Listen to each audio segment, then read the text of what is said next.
ወደድ ስም ኢየሱስ በዚህ ዓለም ላይ እንደ ኢየሱስ ስም ያለ ጣፋጭና ኃያል የሚያድን ሕይወት የሚሰጥ ሰላም ያለው ስም ጥጋባችን ነው፣ መራው ሙላታችን ነው፣ ድምቀታችን ነው፣ ሕይወታችን ነው።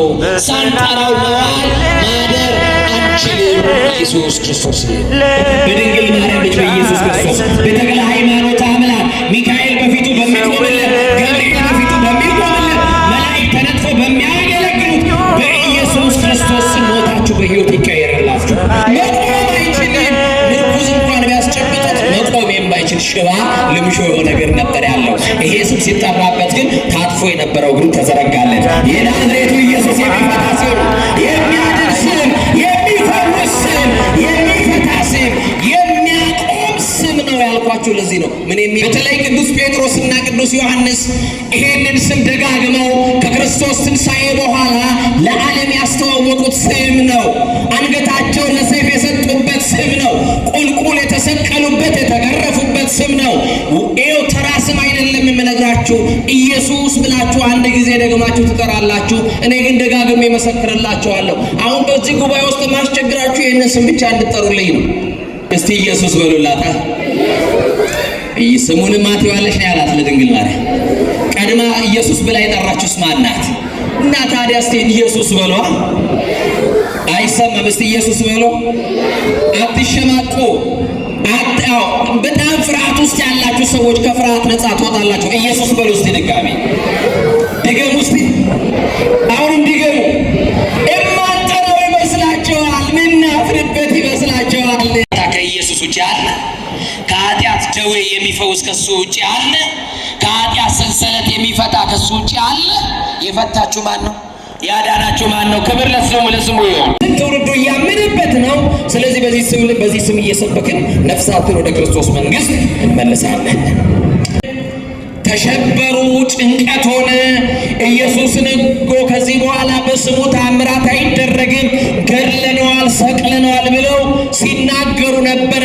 የትንሣኤው ምስክሮች ጴጥሮስና ዮሐንስ ደግሞ የትንሣኤው በኩር ክርስቶስ በራሱ ስልጣን ሙስና መቃብርን አጥፍቶ በርደተ መቃብር ርደተ ሲኦል አልፎ ኃጢአታቸው የሚያድናቸው ይላል። ሕዝቡን ሁሉ ከምን የሚያድን? ወርቅና ክብር የሚበልጠው የናዝሬቱ ኢየሱስ ክርስቶስ ይበልጣል። ጡመ ስም ይሉታል ትለዋለች ቤተክርስቲያን። ስም የሚጣፍጥ በሉታ ኢየሱስ። ምን የሚጣፍጥ? ምን የሚጣፍጥ? ስም የሚጣፍጥ ኢየሱስ ብላ ቤተክርስቲያን ታከብረዋለች። ይሄ ጌታ የሚችል ነው። ይሄ ጌታ የሚያስችል ነው። የሚያሻግር ነው። የሚያድን ነው። መድኃኒት የሚሰጥ ነው። ስንጠራው የሚጣፍጥ ስም ነው። ዲያብሎስ ሲሰማው የሚቃጠልበት ስም፣ እኛ ስንጠራው ደግሞ ሕይወታችን የሚለመልምበት ስም ኢየሱስ የሚለው ስም ነው። ሰንሰለት የሚቆርጥ ስም አለ። ማን የሚለው ስም? ይሄ ስም በጠላት ፊት ይጠራል። ጠላት ይህን ስም ሲሰማ ይንገበገባል። ተቃጠልኩ ይላል። ምን አልኩ ይላል? የት አባቱ ይቃጠለስ? የተቃጠልኩ በሉ እስኪ። በውስጣችን ያደረው መንፈስ እንዲህ ተቃጠልኩ ይላል። አያችሁ? የምቀኝነት መንፈስ፣ የዘረኝነት መንፈስ፣ የአሳዳጅነት መንፈስ፣ የክፋት መንፈስ፣ በውስጣችን ያደረው ክፉ መናፍስ በዚህ ስም ይንቀጠቀጣል። እና ያ መንፈስ ያደረበት መንፈስ ርኩስ ያደረበት ሰው ይመጣና ጸሎት እናደርግለታለን። ጭንቀታችሁን መድኃኒዓለም ያቅልላችሁ። የሁሉ ጥያቄ መልስ ተጠቅልሎ በማርያም ልጅ በኢየሱስ ክርስቶስ ይመለሳል። ኧረ ክብር ለመድኃኒዓለም።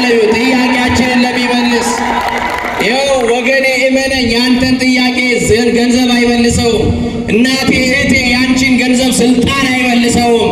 ስልጣን የማይመልሰውን ገንዘብ የማይመልሰውን ቤተ ዘመድ የምንመካባቸው አሉን ብለን ለሰው ሁሉ በአደባባይ የምናወራላቸው ቢሰበሰቡ የቤታችን ቋጠሮ አይፈቱም። በፈረሰው ቅጥራችንም ላይ ሙሉ ሆኖ መቆም አይችልም። አለ አማኑኤል ወዳጅ አለ በሰማይ የማርያም ልጅ የታመነ የጥያቄያችን ሁሉ መልስ የሆነ ማን ያውቃል? እግዚአብሔር ዛሬ የማንን ቋጠሮ እንደሚፈታ ለማን ዛሬ መልስ እንደሚመልስ አይታወቅም። እንደ ሰው የነገርነውን አይደለም ዝምታን የሚሰማው መድኃኒዓለም፣ በዝምታችን ውስጥ ያለውን ጩኸት የሚያዳምጥ መድኃኒዓለም፣ ከሰው ደብቀን በር ዘግተን የምናለቅስበትን ጉዳይ የሚያውቀው መድኃኒዓለም ዛሬ በቃሉ ሊፈታ የታመነ ጌታ ነው። ይፍታልን ቋጠሯችንን፣ ጭንቀታችሁን መድኃኔዓለም ያቅልላችሁ። የሁሉ ጥያቄ መልስ ተጠቅልሎ በማርያም ልጅ በኢየሱስ ክርስቶስ ይመለሳል። ኧረ ክብር ለመድኃኔዓለም። ጥያቄያችንን ለሚመልስ ይኸው ወገኔ እመነኝ፣ ያንተን ጥያቄ ገንዘብ አይመልሰውም። እናቴ እህቴ፣ ያንቺን ገንዘብ ስልጣን አይመልሰውም። ስልጣን የማይመልሰውን ገንዘብ የማይመልሰውን ቤተ ዘመድ የምንመካባቸው አሉን ብለን ለሰው ሁሉ በአደባባይ የምናወራላቸው ቢሰበሰቡ የቤታችን ቋጠሮ አይፈቱም። በፈረሰው ቅጥራችንም ላይ ሙሉ ሆኖ መቆም አይችልም። አለ አማኑኤል ወዳጅ አለ በሰማይ የማርያም ልጅ የታመነ የጥያቄያችን ሁሉ መልስ የሆነ እንባ እያፈሰሳችሁ እዚህ የመጣችሁ አሁንም በለቅሶ ሸለቆ ውስጥ ያላችሁ ከገባችሁበት እንደው አሁን በጣም ጥልቅ የሆነ ጉድጓድ ውስጥ ገብተን እንዴት ሆነ እንወጣለን የማልወጣበት ችግር ውስጥ ገብቻለሁ ብላችሁ የምታለቅሱ ሰዎች አላችሁ። ከዚህ መውጣት የሚቻለው ኤልሻዳይ የሆነ ንጉሥ የሆነ የታመነ እረኛ የማርያም ልጅ መድኃኔዓለም አለ። ክብር ለስሙ ይሁን። አዎ ዛሬ እንደ እግዚአብሔር በጎ ፈቃድ ጥቂት ስለ እግዚአብሔር እንደው ክብር እናነሳና እንነጋገራለን። ጌታ መንፈስ ቅዱስ ከሁላችን ጋር ይሁን።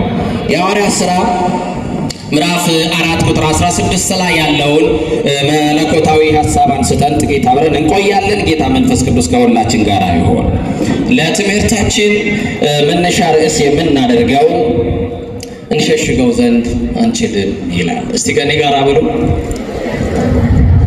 እንደው በማርያም ስወዳችሁ እንሸሽገው ዘንድ አንችልም። ወንዶች ከፍ አድርጎና ዛሬ ዓለም ይስማ። እንሸሽገው ዘንድ በሉ። አንችልም። ቀጥሉና እንሸሽገው ዘንድ በሉ። አንችልም። ኢየሱስ ያለ መድኃኒት እንደሆነ እንሸሽገው ዘንድ ምን አንልም። ኢየሱስ ያለ ሁሉ ቤዛ እንደሆነ እንሸሽገው ምን አንልም። የጥያቄዎቻችን ሁሉ መልስ እሱ እንደሆነ እንሸሽገው ዘንድ ምን አንልም። ይህንን ጌታ እንደ ሌሎች በአደባባይ ማናወራለት፣ በገበያ መካከል ማንሰብክለት፣ ይኸውላችሁ በየታክሲ በየፌርማታው ቆመን ይሄንን ስም ለዓለም ብንነግር፣ ለዓለም ብናስተዋውቅ፣ መድኃኒት የሆነውን መፍትሄ የሆነውን የሁሉ ነገር ሁሉ መክፈቻ የሆነውን ይሄንን ስም ለዓለም ሁሉ ቆመን ብናስተዋውቅ ደስ ባለን ነበረ። ግን ለምን ይመስላችኋል? ሌሎች እንደሚሉን አፍረንበት ይመስላችኋል? ተሸማቀንበት ይመስላችኋል? አንገት ደፍተንበት ይመስላችኋል? አይደለም፣ እንዳይመስላችሁ ኦርቶዶክሳውያን። በዚህ ቤት የምናመልከው ክርስቶስ ነው። የምንገዛለት ኢየሱስ ነው። ሌላ ጌታ የለንም፣ ሌላ አምላክ የለንም። ይሄንን ጌታ ሸሽገነው አናውቅም፣ እንሸሽገውም ዘንድ አንችልም። ለምን ይመስላችኋል? በአደባባይ ላይ ያልወጣሁለት ለዚህ ጌታ ይኸው እንደምታዩኝ እንደ ሴት ቀሚስ ነው የለበስኩት። ለማን ይመስልሻል? የእናቴ ልጅ ለዚህ ጌታ ነው። ኑሮ ጀምረናል፣ ከወሬም አልፈናል። እያወሩለት ነው ሌሎቹ። እንወዳለን ይላሉ፣ እናውቀዋለን ይላሉ። እነሱ ገና ወሬ ላይ ናቸው። መጽሐፍ ደግሞ እንዲህ ብሎ ይመሰክርባቸዋል። ጌታ ሆይ ያለ ስሜን የጠራ ሁሉ መንግስቴን የሚወርስ ወደ መንግስቴ የሚገባ አይደለም ማለት እና ምን ይፈልጋል? ጌታ ሆይ ብሎ መጣራት አይደለም፣ ማውራት ብቻ አይደለም። ይህንን ስም የምትጠሩ ስሙን በስሙ የምታምኑ እናንተ ኑሮ ጀምሩ ለክርስቶስ። ከወሬ አልፋችሁ ክርስትና ኑሮ ይፈልጋልና ኑሮ ስትጀምሩ የዛ ጊዜ ክርስቶስ በእናንተ ሕይወት ውስጥ መታየት ይጀምራል። ይታይላችሁ ክርስቶስ በሕይወታችሁ፣ ይታይላችሁ በትዳራችሁ፣ ይታይላችሁ በንግዳችሁ። ይገርማል። ምንድነው እንሸሽገው ዘንድ አንችልም ብለው የተናገሩት ቅዱሳን ሐዋርያት? በተለይ ቅዱስ ጴጥሮስና ቅዱስ ዮሐንስ ይሄንን ስም ደጋግመው ከክርስቶስ ትንሣኤ በኋላ ለዓለም ያስተዋወቁት ስም ነው።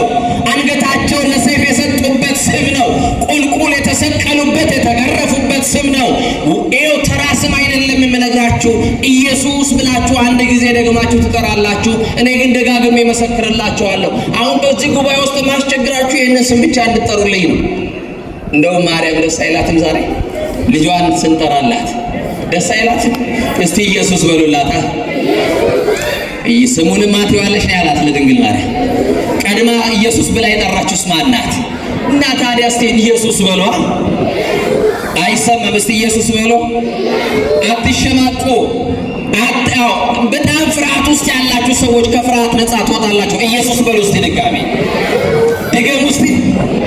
አሁን እንዲገቡ እማጠረው ይመስላቸዋል፣ ምናፍርበት ይመስላቸዋል። የምንበላው የማንን ሥጋ መስሏቸው፣ የምንጠጣው የማንን ደም መስሏቸው፣ ታቦቱ ላይ የተጻፈው የማን ስም መስሏቸው። የዚህ ቤት መጨረሻው ጉልላቷ ድምድማቷ ማን ነው? ነገሩኛ። ይሄ ቤት መታሰቢያነቱ ለድንግል ማርያም እናቱ ተሰጠ እንጂ የቤቱ ባለቤት ማን ይመስላቸዋል? ዛሬ ወር በገባ በ14 ታላቁን ጻድቅ ከሮም መጥተው ኢትዮጵያ የጸለዩ አንድ ትልቅ ሐዋርያ ደገኛ አባት አሉ። አቡነ አረጋዊ የሚባሉ ታላቅ አባት በረከታቸው ይደርብንና እኛ አባት እኚህ ጻድቅ ቤተ ክርስቲያን ዛሬ ዕለቱን መታሰቢያነቱ ተሰጠ። የቀኑ ባለቤት ግን ማን ነው? መታሰቢያነቱ በቤቴና በቅጥሬ የማይጠፋ መታሰቢያ ሰጣቸዋለሁ ተብሎ ተነግሯቸዋልና መታሰቢያነቱ ለነሱ ተሰጠ። የቤተ ክርስቲያን ባለቤት ክርስቶስ ነው። የቤተ ክርስቲያን አካሏ ክርስቶስ ነው። የቤተ ክርስቲያን ራሷ ጉልላቷ ክርስቶስ ኢየሱስ ነው። ከኔ ጋር ናችሁ? ዛሬ ይወጣልሻል የያዘሽ አይነት እንጂ አስጠራሻለሁ በደንብ። እግዚአብሔር መንፈስ ቅዱስ ከሁላችን ጋር አባብን ነክቷቸው ነው እንዳትሉ፣ እግዚአብሔር ከሁላችን ጋር ይሁን። እንዲህ ላይ ሐዋርያት ሥራ ምዕራፍ 3 ላይ በ9 ሰዓት ጴጥሮስና ዮሐንስ ለጸሎት ወደ መቅደስ ይሄዱ ነበረ ይላል። በስንት ሰዓት እህቴ የእናቴ ልጅ? በስንት ሰዓት? በ9 ሰዓት ጴጥሮስና ዮሐንስ የትንሣኤው ምስክሮች ለጸሎት ወደ መቅደስ ሲወጡ በመቅደስ በር ላይ ተቀምጦ ምጽዋት የሚለምን ችግሩ ያልተፈታለት ከነቋጠሮው ውሎ የሚያድር እንደ ሰው ቆሞ መራመድ የሚናፍቀው ከሰው ትከሻ መውረድ የሚፈልግ በሰው ትከሻ ሰዎች የሰለቹት ሰዎች ተሸክመው ካላወጡት በስተቀር ከቤት መውጣት የማይችል ተንፏቆ እንኳን ቤተ ክርስቲያን መድረስ የማይችል ሰው ካልደገፈው ስንት ሰው አለ መሰላችሁ? በየቤቱ ስንት መጋረጃ የተጋረደበት አለ። ስንት ተስፋ ተቆርጦበት ጓዳ የተቆለፈበት ስንት ሰው አለ መሰላችሁ? ጊዜያቸውን ይጠብቃሉ፣ አንድ ቀን የማይፈታቸዋል የጌታ 40 ዓመት ይለዋል መጽሐፉ ሐዋርያት ሥራ ምዕራፍ 4 ላይ ስታነ 40 ዓመት ሙሉ ከቤተ መቅደስ በር ላይ ከነ ሽባነቱ 40 ዓመት ከነ ቋጠሮ 40 ዓመት ከነ ችግሩ ከነ ለቅሶ ከነ ሽባነቱ የሰው እጅ ላይ ይኸው እጁን እየዘረጋ ምጽዋት እየለመነ ድቃቂ ሳንቲም እየጠየቀ እየለመነ 40 ዓመት በር ላይ ተቀምጧል። ይኸው አንቺ እየበላሽ አንቺ እየጠጣሽ በሰው ምርኩዝ አልወደቅሽ፣ በሰው ምርኩዝ አልወደቅ። ከአልጋ ደግፎ የሚያነሳክ ሰው የለም። በራስ ተነስተ ትገባለህ፣ ትወጣለህ። ይኸው 40 ዓመት ደጅ ላይ እንደጠናው ሰው እንኳን አንማርም።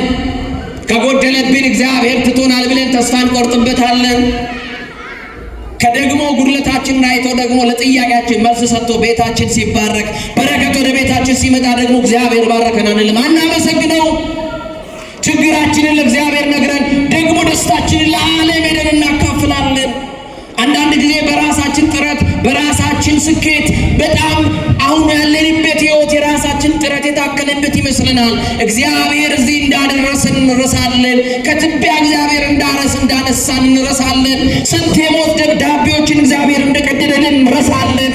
እንዲህ ባለ ሁኔታ ውስጥ ነው ያለነው። ይገርማችኋል 40 ዓመት ግን መቅደስ ላይ መቅደስ በር መቀመጥ መቅደስ በር መቆም እንዴት ያለ መታደል ነው። ባንፈታስ በሩ ላይ መጣል እኮ ይሻላል።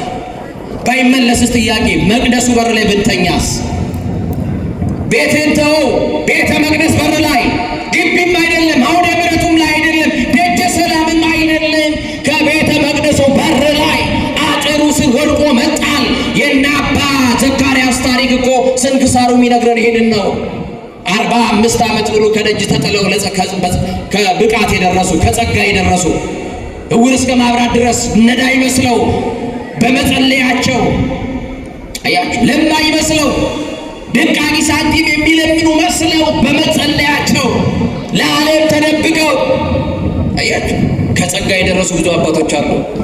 40 ዓመት ነው በር ላይ የተቀመጠው። ጴጥሮስና ዮሐንስ እየተነጋገሩ ወደ መቅደስ ይመጣሉ። ይህ ሰው አገር ሁሉ ያውቀዋል። 30 ዓመት የሞላው ሰው እሱ ከመወለዱ ከ10 ዓመት ቀድሞ ይሄ ሰው ሽባ እንደነበረ ታሪክ ይነግረዋል። ልብ አድርጉ። ጴጥሮስና ዮሐንስ ወደ እሱ ሲቀርቡ ይሄ ያልተፈታው ሽባው ሰው ጴጥሮስን በርቀት እንዳየው የሆነ ነገር ይሰጠኝ ይሆን ብሎ እጁን ያያል። አሁን እየመጸወታችሁ ነው በጾማችሁ? አሁን የቁርሳችሁ እንደው ለድሃ እየቆረሳችሁ ነው እኮ። የቁርሳችን ቁጠባ ላይ ነው ያለው። ዕቁብ ገባንበት ነው ቁርሳችን ይሰራል።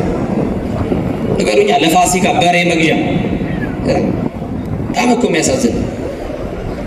በጾማችሁ ሰዓት እህላችሁን ከድሃ ጋር ትቆርሱ ዘንድ ይላል መጽሐፍ። እና ጴጥሮስ ገንዘብ የለውም፣ ዮሐንስ ከረጢት የለውም፣ ምንም ነገር የላቸው። የዚህ ዓለም ሀብት የሚያልፈው ብልጥግና የላቸውም። ጴጥሮስና ዮሐንስ በተጠጉ ሰዓት የሆነ ነገር ይጥሉልኝ፣ የዕለት ጉርሴን ከነሱ እጅ አገኘ ይሆን ብሎ ጴጥሮስን በትኩረት ይመለከተዋል። ጴጥሮስ አልፎት ሄደ፣ ዮሐንስም አልፎት ሄደ። ያ ሰው ግን አይኑ ከነሱ ጋር አብሮ ተንከራተተ። ገና በቤተ ክርስቲያን በር ላይ የሚቀመጡ ምስኪኖች እናንተን በርቀት ሲያዩ ምን ይጥሉልኝ ይሆን ብሎ አይናቸው ከእናንተ እጅ ጋር አብሮ ይሆናል። አያችሁ፣ የሆነ ነገር ይሰጡኝ ይሆን ብለው እጃቸውን ያያሉ። ይሄም ሰው እንደዛ ሆነ። ጴጥሮስ ዘወር ብሎ አየና አዘነለት ይላል። ምን አለለት? አማኑኤል ይዘንልን። ራበኝ ብሎ አንድ ዳቦ የ10 ብር ዳቦ ለመግዛት ከልክሎ አንድ ምስኪን በጎዳና ያለን ገፍትሮ የሄደ ሰው በሺዎች የሚቆጠር ገንዘብ እያወጣ ውስኪ የሚራጭ ሰው ወልቷል። እግዚአብሔር ይማራል። ለራበው ሰው ለታመመ ሰው መድኃኒት መግዣ ተብሎ በማርያም በገብርኤል ተብሎ በስላሴ ተብሎ ተለምኖ እምቢ ያለ ሰው አዝማሪ ሲሸልም ታገኛላችሁ። አያችሁ ባያለመታደላችሁ። እና ይገርማል ወገኖቼ፣ ጴጥሮስ አየው ዞር ብሎ ሲመለከተው ይሄ ነዳይ አሁንም ያለው ጴጥሮስ የሆነ ነገር ይሰጠኛል ብሎ አሁንም ተስፋ አድርገዋል። ጴጥሮስ ግን እንዲህ አለው፣ አንተ ሰው ወርቅና ብር ከኛ እንዳትጠብቅ የለንም አለው። ምን ሲበሉ ወርቅና ብር በሉ የለንም። ከወርቅና ከብር በሉ የተሻለ ሀብት ኢየሱስ ክርስቶስ አለ። ዳራ ይበልጣል፣ እሱ ከሁሉ ይበልጣል። ክብር ለስሙ ይሁን። ከወርቅና ከብር የሚበልጠው የናዝሬቱ ኢየሱስ ክርስቶስ ይበልጣል። አይበልጥም? ይበልጣል። አይበልጥም? ይበልጣል። ጴጥሮስ እንዲህ አለው፣ ወርቅና ብር የለንም፣ ከረጢትም የለንም፣ ገንዘብ የለንም። የሞቀ ጎጆውን በትኖ የወጣው ሚስቱን ትቶ ልጆቹን ሳይሰናበት የወጣው ጴጥሮስ ምንም ሳንቲም የለው። ከሳንቲም የተሻለ ገንዘብ ቢሰጡት ገንዘቡ ለሽባነቱ ምንም ነገር አያደርግለትም። ከገንዘቡ የተሻለ ግን አንድ መፍትሄ አለ። መድኃኒት የሆነው ስሙን ሊሰጡት ነው። የሚፈታውን ስም፣ ሽባነቱን ተርትሮ የሚያቆመው ስም ኢየሱስ የሚለው ስም። እስቲ ኢየሱስ የሚለው ስም በሉ። የሚያቆም ስም ነው በሉ። እስቲ ምን የሚል ስም? ምን የሚል ስም? የቅዱሳንን ቅድስናቸው ራሱ ኢየሱስ ነው። የማን አልኳችሁ? ቅዱሳንስ ቅዱስ ቅዱስ ቢባሉ በማን ይመስላችኋል? እሱ ሳይያዝ እሱ ሳይኖር እነሱ ቅዱሳን ነው አለ ያለሱ የለም። እንዲህ አሉት።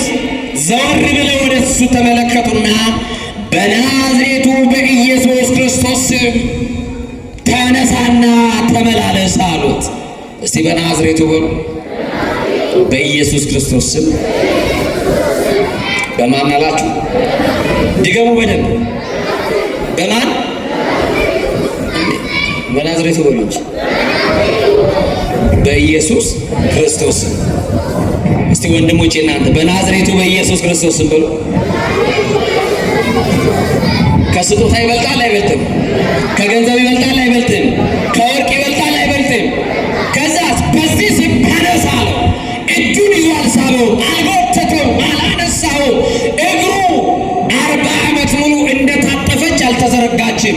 እግሩ የሰለለ ነው። መነሳት አይችልም፣ መቆም አይችልም።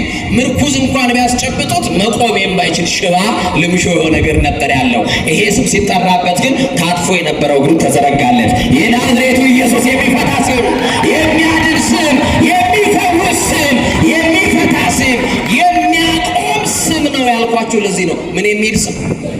በማርያም የሚያቆም ስም እና ከዛ በኋላ ከተነሱ በኋላ ጴጥሮስና ዮሐንስ አንድ ነገር አሉት። ምን እንዳሉ ታውቃላችሁ? አሁን ወደ መቅደስ ይዘን እንገባለን አሉት። ወዴት? እስከ ዛሬ ግን የት ገብቶ አያውቅም። የት ገብቶ አያውቅም? እንደ ማንም ሰው እንደ ሌሎች ልክ እንደናንተ ቤተ መቅደስ ገብቶ ቢያስቀድሱ ደስ የሚላቸው ሰዎች አሉ። እዛ ጎዳና ላይ ተጣሉት፣ እዛ ከቤተ መቅደሱ ደጅ ላይ የተቀመጡት ማስቀደስ እኮ ይፈልጋሉ። እንደናንተ እኮ ሃይማኖት አላቸው፣ እንደናንተ እኮ ተጠምቀዋል። አያችሁ፣ ገብተው ቢያስቀድሱ የዕለት ጉርሳቸውን ያጣሉ። የዕለት ጉርሳቸውን እንዳያጡ ቅዳሴውን በጆሮአቸው እየሰሙ እግዚአብሔርን በልባቸው የተማጸኑ ደጅ ላይ የወደቁ ሰዎች ናቸው። እንዳትነቁ። እየሰማችሁ ነው። መቼም ታክሲ ላይ እኛ ሀገር ልብሱ ቆሸሽ ያለበት ሰው ከመጣ እኮ አትጠጉለት ማለት እንደው ዘነጥ ብሎ የመጣ ሰው ካለ ሶስተኛም አራተኛም ትጠጉለት ይሆናል። እና በናዝሬቱ በኢየሱስ ክርስቶስ ተነስ አሉት። ተነሳ፣ ተፈታ፣ አላመነም። ህልም መሰለው። አንድ ነገር ነገሩት፣ ወደ መቅደስ ከኛ ጋር ትገባለህ። ለምን? ኢየሱስ ክርስቶስ ፈቶሃል።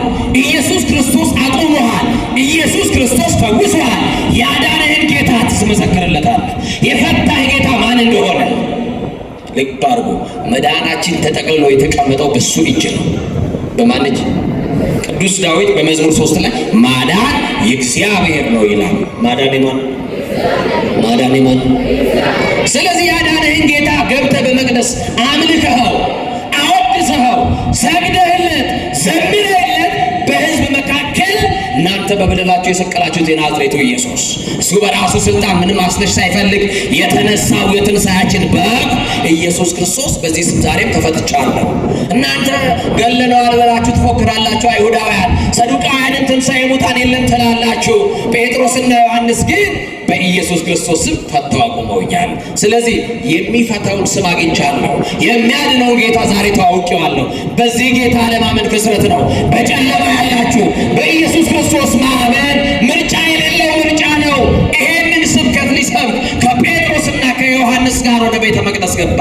ጸሐፍት ፈሪሳውያን፣ አይሁዳውያን፣ ሰዱቃውያን እኒህ የሕግ ሰዎች ናቸው የሚባሉ በዘመኑ ያሉ ሎዌሮች የሚባሉ ሕግ ያጠኑ አንቀጽ የወንጀለኛ መቅጫ ወሬ ያላቸው ካልከሰሱ እንቅልፍ የማይወስዳቸው ካልገደሉ እረፍት የሌላቸው ተንኮለኞች፣ ምቀኞች፣ ሐሜተኞች የወንጌል እንቅፋት የማይገቡ የማያስገቡ በበር ቆመው ሰዎችን የሚተቹ የሰው ጎፈር የሚያበጥሩ የሰው ቁንጮ የሚነጩ እንዲህ ያሉ ሰዎች ውስጥ ቤተ መቅደስ ውስጥ ነበሩ። ለክርስቶስ መንግስት ለክርስቶስ ለወንጌል እንቅፋት የሆኑ እና ልክ ጴጥሮስና ዮሐንስ አብሮት አንድ እንግዳ የሆነ ሰው ይዘው መቅደስ ለ40 ዓመት ገብቶ ማያውቀው ሰው፣ ሽባ የነበረ ሰው፣ ሀገሩን ነው የሚያውቀው ሰው ተሸክመው የሚያመጣውን ሰው ግን ዛሬ ግን በሰው ሽክም ሳይሆን በራሱ እየተራመደ መቅደስ ሲገባ ተመለከቱ። ግራ ገባቸው። እንግዳ ነገር ሆነባቸው። ይሄ ወደ መቅደስ ሊገባው በበር ላይ ተቀምጦ የሚለምነው ሰው አይደል አሉ። ኧረ እሱን ይመስላል እንጂ እሱ አይደለም። እሱ ሽባ ነው። 40 ዓመት ብዙ ዓመት ነው እንዲህ የሆነው። እናውቃለን፣ እናቶቹን፣ ቤተሰቡን፣ ዘመዱን እናውቃለን። አይደለም እሱ አይደለም አሉ። አይደለም ይላል ዓለም። የፈታን እሱ ነው። ከኃጢአት እስራት የፈታን እሱ ነው። ከበደል እስራት የፈታን የናዝሬቱ ኢየሱስ ነው። ከጨለማ ያስመልጠን፣ ከጠላቶቻችን ያስመልጠን፣ የተቆፈረብንን የደፈነልን፣ የተበጠበጠልንን የደፋልን የናዝሬቱ ኢየሱስ ክርስቶስ ነው። ለዚህ ምስክር ናችሁ አይደላችሁ? ምስክር ነን የሚለስ ናችሁ? ምስክር ናችሁ? አመስግኑት እስቲ በደንብ እና መጡና ጥያቄ ጠየቁ።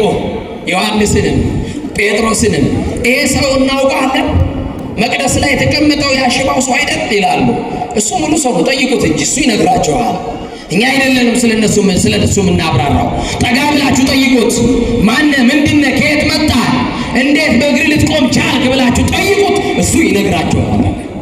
እና መጣና አንተ በበር ተቀምጦ የምትለምነውን ሰው ትመስላለህ ወይንስ አንተ እሱ ነህ አሉት።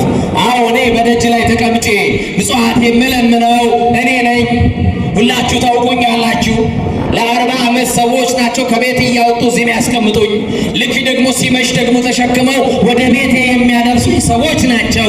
ድቃቂ ሳንቲም በመለመን 40 ዓመት በቤተ መቅደስ ደጅ ላይ ተጥዬ ኖርኩኝ። ከ40 ዓመት በኋላ ግን ኢየሱስ ክርስቶስ ሰው አድርጎ ያቆመኝ ብሎ መሰከረላቸው። ዛሬም ይሄ ጌታ ሰው አድርጎ ያቆመናል። ከሰውነት ተራ የወጣችሁ አንገት የሰበራችሁ ይሄ ጌታ ሰው ያደርገናል። እስቲ ሰው ያድርገን የምትሉ እንደው ቀን ያውጣላችሁ። ይሄ ጌታ ከሰው በታች የሆናችሁ ቀን ያውጣላችሁ። ታሪክ የሚለውጥ ጌታ ነው።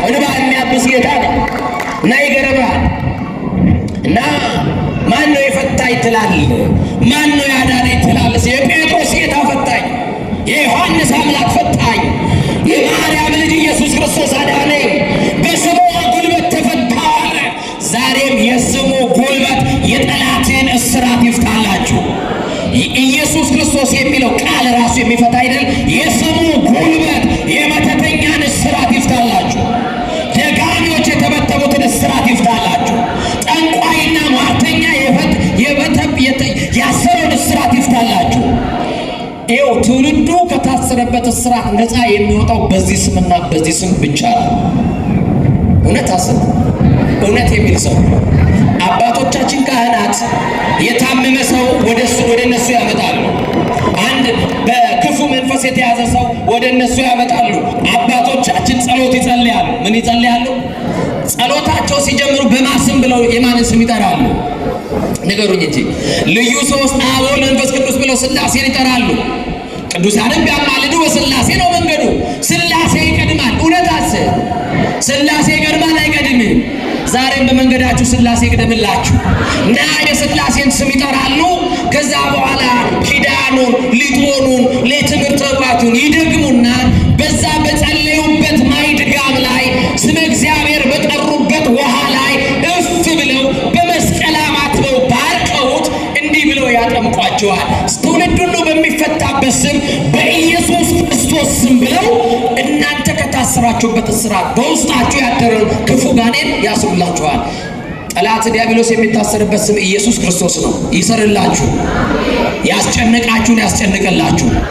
ያንተን ስም ሰምቶ ሞት ይደንግጥ እንደተባለ ጠላቶቻችን የሚደነግጡበት ስም ኢየሱስ ክርስቶስ የሚለው ስም ነው እና አሁን ይህንን ጌታ አስተዋወቀ። ተሸበሩ፣ ጭንቀት ሆነ።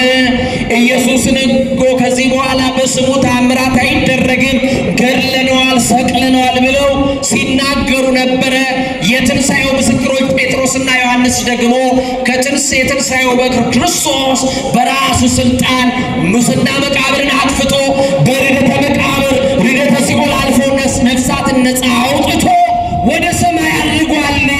ደግሞ ከሰማይ ያላወረደውን ሥጋ ወደ ሰማይ ይዞ እንደወጣ ለፍርድ ደግሞ በሥጋ ማርያም ክርስቶስ በግርማ መለኮት በሚያስፈራ ግርማ ድጋሚ ይመጣል ኢየሱስ እያሉ ይህንን ቃል ይህንን ስም በትውልዱ መካከል ይሰብካሉ። ገደልነው ሲሉ ተነሳ እያሉ ይሰብካሉ። ገድለነዋል ስንል አይ ተነስቷል ብለው ይሉናል። ምን ይሻለናል አሉ። ኢየሱስ የሚለው ስም ረበሻቸው። አንዳንድ ሰዎች ክፉ መንፈስ ካደረባቸው ይሄ ስም ሲደጋገምባቸው ይረብሻቸዋል። ዓለም የዳነበት ስም ነው። እንዴት ይረብሻል? እንዴት ይቆረቁራል? የሰማችሁ ነው እና ከዛ በኋላ ምንድነው ያቀዱት መሰላችሁ? ድጋሚ ኢየሱስ የሚለው ስም እንዳይጠሩ እናደርጋቸዋል። ማን የሚለው ስም እንዳይጠሩ? ማን እንዳይጠራ? አሁን እኮ ምን አይነት ተጽዕኖ እንዳደረብን አላውቅም። አሁን እናንተ ማርያምን ትላላችሁ፣ ሥላሴን ትላላችሁ። በእርግጥ መጽሐፍ በማንም አትማር ይላል። እውነት አስብ። በዚህ በሰሜን ኢትዮጵያ ሀገሩን አልነግራችሁ እንዲህ ብለው ይምላሉ አባቶቼ፣ ይነግሩኛል። ይወቅ ይላል። ማርያምን አይሉ፣ ገብርኤልን አይሉ፣ ይወቅ ይላል። ምን ይላል? ማን ያውቃል? ቢዋሽ ማን ያውቃል? አሁን ወዳጅ እንዳይጥላችሁ ማርያምን ትላላችሁ፣ ትወዷታላችሁ። አያችሁ፣ እቃችሁ እንዲሸጥላችሁ በሱቅ በምናምን በንግድ ቦታ ያላችሁ ማርያምን ትላላችሁ አይደል? ንስሐ እንገባለን ብላችሁ ንገሩኛ። ልብ አድርጉ። አሁን ምን ይሻለናል? ይሄ ስም መጠራት የለበትም ነው። አሁን የነሱ በሽታ ነው ይሄ ስም አይደል? እየሰማችሁ ነው። ትውልዱ እየተፈታበት ነው። እነሱ ግን ታምኑበት፣ እነሱ ተጨነቁበት እና እንዲህ አሉ። ጴጥሮስና ዮሐንስን እየዛትን ይላል መጽሐፉን አንብቦ ምን እያልን እየዛትን ይሄንን ስም ድጋሚ እንዳትጠሩ ብለን እንግራቸዋለን አሉ። በጣም የሚገርም ነው። ጴጥሮስን ጠሩት፣ ዮሐንስን መጣ። ከዛሬ በኋላ ኢየሱስ ክርስቶስን እንኳን በስሙ ድውይ ሊፈውሱ ይቅርና ስሙን እንዳትጠሩ ብለው እየዛቱ ሲያስጠነቅቋቸው ጴጥሮስ እንዲህ አለ። የሰማችን የሰማነውን እንናገራለን፣ ያየነውን ደግሞ እንመሰክራለን። ኢየሱስን አለመጥራት አንችልም ማለት ኦርቶዶክሳውያን ኢየሱስን በሉ አለመጥራት አንችልም።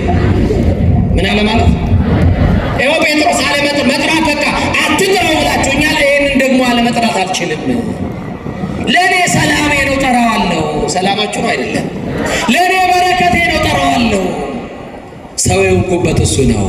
በድየው ክጄው አላውቅም ብየው እንደገና ቁሞ የንስሐ ዕድል የሰጠኝ እንደገና በፊቱ ያቆመኝ እሱ ነው። ምን እለዋለሁ? እናገርለታለሁ እንጂ ዝም አልልም። ስለዚህ ዝም አትሉ ማለት ነው። አዎ አሁንም ምክር አደረጉ። አይሁዳውያን ተሰበሰቡና ሁሉ ትውልድ በዚህ ስም እያመነ ነው። ፍጥረት ሁሉ ተሰብስቦ ወደ ክርስቶስ መንግሥት እየመጣ ነው። አትናገሩ ብንላቸው እየተናገሩ ነው። ደግሞ ተአምራቱን እየሰሙ በኢየሱስ ክርስቶስ ሽባ ሲፈታ፣ ዕውር ሲበራ፣ ለምጻም ሲነጻ፣ ሙታን ሲነሱ እያዩ በክርስቶስ እያመኑ ስለሆነ መዛታችን መፎከራችን አልሆነልንም፣ አያዋጣንም፣ አልተቻለንም ካሉ በኋላ ራሳቸው እንዲህ ብለው ተናገሩ።